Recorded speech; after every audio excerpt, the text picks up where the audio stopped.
Heute wir lernen über Reflexive Verbs. Also genau, was ist Reflexive Verbs? Reflexive Verbs are verbs that reciprocate or they reflect back to the subject. Also genau, the most common uses of reflexive verbs in German include expressing feelings, starting movements, routines, and personal care. You often need them when expressing emotions, like Ich fühle mich glücklich.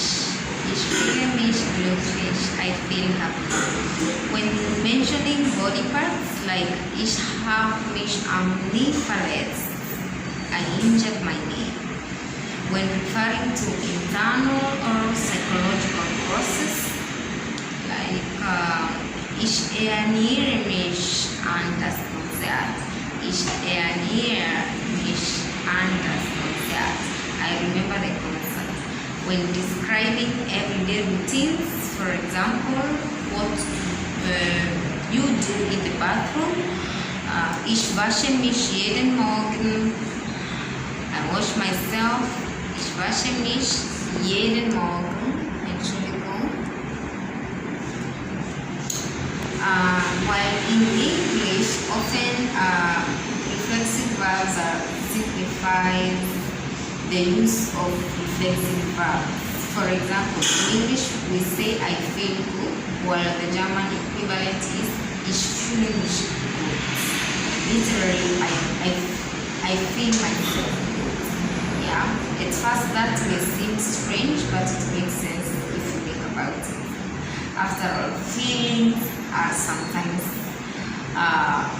we do to or for ourselves, and so are many other things as you were about to say. So I'm going to cover how to recognize reflexive verbs. How to recognize reflexive verbs. So, like I said, reflexive verbs are verbs that reflect back upon the subject. That means the action of the verb is done by the subject to the subject itself. Here are some English examples. I'm teaching myself to play piano. I'm teaching myself to play the piano. He hurt himself while playing soccer. She found herself lost in the new city. You can see these verbs use reflexive pronouns like myself, yourself, himself, itself, ourselves, yourself, and themselves, and so weiter. Now,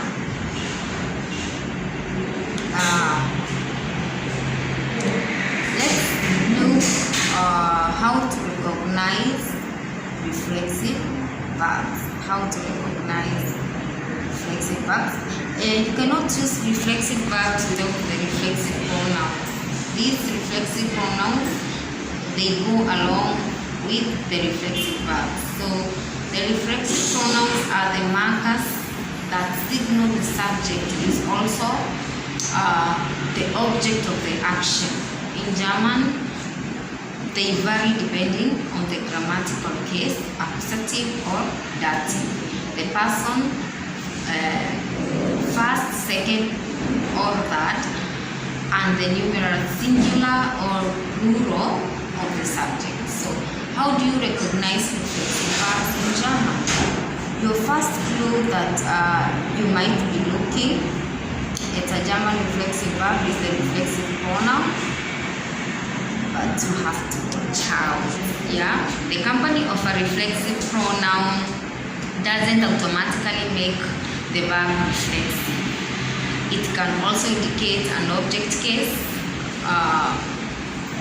for the subject itself.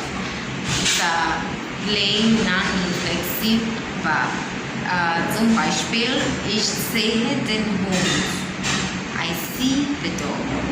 The action is directed towards the dog, not back at the subject. So, however, if the action swings back to the subject, we are in the reflexive territory. zum Beispiel, ich sehe mich im Spiegel.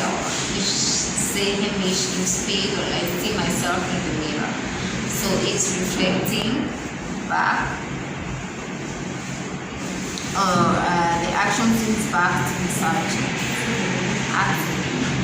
So how about reflexive pronoun in accusative versus dative cases? So in accusative case, reflexive pronouns are the most common. Yeah, in accusative case, they are used when there's no other object in the sentence. For example, ich habe mich verlaufen. Ich habe mich verlaufen. I've lost my way. Literally, I have misrun myself. So German reflexive verbs in the accusative case use the German reflexive pronouns mich, which means myself, dich, that is yourself, singular, informal. Yeah, and sich is himself, herself, itself, yourself, formal. And uns is ourselves, euch is also yourselves, and sich is themselves, yourselves, formal. How about dative? That is accusative. Accusative, you recognize it with the reflexive pronouns. Mich, dich, sich, uns, euch, ja, sich und so weiter. In dative, reflexive pronouns come into play when there's already an accusative object in the sentence. So the reflexive pronoun then takes the dative form. For example, ich putze mir die Zähne. Ich putze mir die Zähne. I'm brushing my teeth. Here, die Zähne is the accusative object, and mir is a reflexive pronoun in the dative form. Mir is a reflexive pronoun in the dative form. In the dative case, reflexive verbs use mir. That is to or for myself. Dir is to or for yourself, singular, informal. And sich is to for himself, to for herself, to for itself, to for yourself, formal. Uns is to. So how do you recognize whether a reflexive verb is in accusative or dative? If the verb is being done to a specific part of a person, their body or a personal belonging, and there is no accusative object in the sentence, it's likely that the verb will be a reflexive verb in the accusative. If the verb is directed towards oneself and there is an accusative object in the sentence, it's likely that the verb is a reflexive verb in the dative. So here is some of a list. There's a list of some of reflexive verbs in the accusative. So these are sich fühlen, that is to feel, sich erinnern, to remember, sich freuen, to be glad, sich treffen, to meet, sich beeilen, to hurry, sich bescheiden, to decide, sich entscheiden, to decide, sich verliebt, to fall in love, sich beschweren, to complain, sich ausruhen, to reset. Reflexive verbs in the dative, a list of reflexive verbs in the dative. Some of them here are some examples of reflexive verbs. Examples of. So here is a list of reflexive verbs in the dative. Sich die Haare kämen. Sich die Haare kämen means to comb one's hair. Sich die Zähne putzen. Sich die Zähne putzen. To brush one's teeth. sich die Hände waschen, that is to wash one's hand. Sich die Schuhe binden, that is to tie one's shoe. Sich etwas ansehen, das bedeutet to look at something. Sich etwas ausdenken is to think of something. Sich etwas vorstellen, to imagine something. Sich etwas vorstellen, to imagine something. Sich etwas wünschen, to wish for something. Sich etwas gönnen, to treat oneself to something. Yeah? Sich etwas gönnen. That's it. So how do you conjugate the reflexive verbs? I'll give an example with the accusative reflexive verb sich erinnern. Sich erinnern. So this verb is conjugated just like any other regular German verb and then followed by the respective reflexive pronoun. So the subject here is ich, the verb is erinnern, and the reflexive pronoun would be mich. That's it. Ich erinnere mich, to say I remember. Ich erinnere mich. And if the subject is du and the verb is would be, you will conjugate to erinnerst. Erinnerst dich. The reflexive pronoun dich. Du erinnerst dich. You remember. Sie, es, that is he, she, it. The verb erinnert. Erinnert sich. Sie erinnert sich, and es erinnert sich. This means he, she, it remembers. Yeah. Erinnert sich. He remembers. Sie erinnert sich. She remembers. Es erinnert sich. It remembers. When the subject is in plural, the plural of I, which is ich, wir, in plural, wir erinnern uns. The reflexive verb is uns here. Wir erinnern uns means we remember. And if it's in the plural, the informal you that is do, plural is ihr. If the subject is ihr, the verb will be erinnert. We conjugated to erinnert. Ihr erinnert euch. Ihr erinnert euch means you remember. Ihr erinnert euch. And when the subject is the you formal would be, the verb will be erinnern also.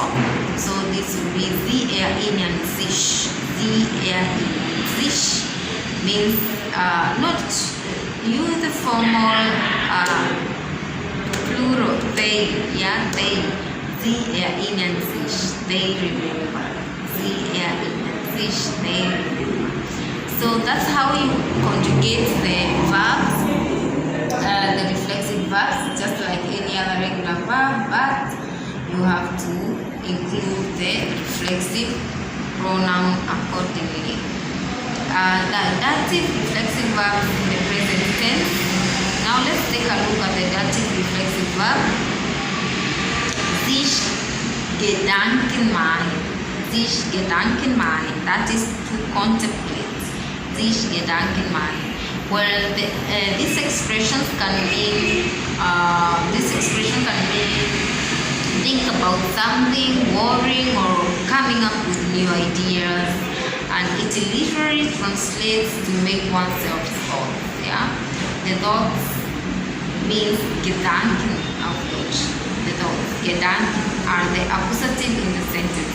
So the reflexive pronoun becomes a dative case, as it refers to the person and the thoughts that are created for, so to speak. Yeah.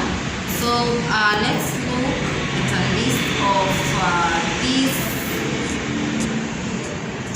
Keeps coming up. I moment. How do you conjugate this phrase? ich means I. Ich machte mir. It will be ich machte mir. Mir and the reflexive pronoun. Accusative Gedanken. Ich machte mir Gedanken. Ich machte mir Gedanken means I contemplated. And if it's in the second person singular for informal,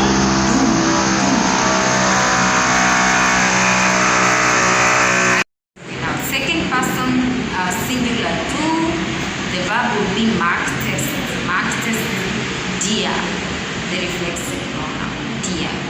Du magtest dir Gedanken means you contemplated. Sie, es machte sich Gedanken. Sie, es machte sich Gedanken. He, she, it contemplated. Wir machten uns Gedanken. Also wir machten uns Gedanken. We contemplated. And with second person plural, that is du, informal, ihr magtet euch Gedanken. Ihr magtet euch Gedanken. You contemplated. Sie magten sich Gedanken. Das bedeutet, they contemplated. So, das ist alles für heute. Bis zum nächsten Mal. Pass auf dich auf. Vielen Dank.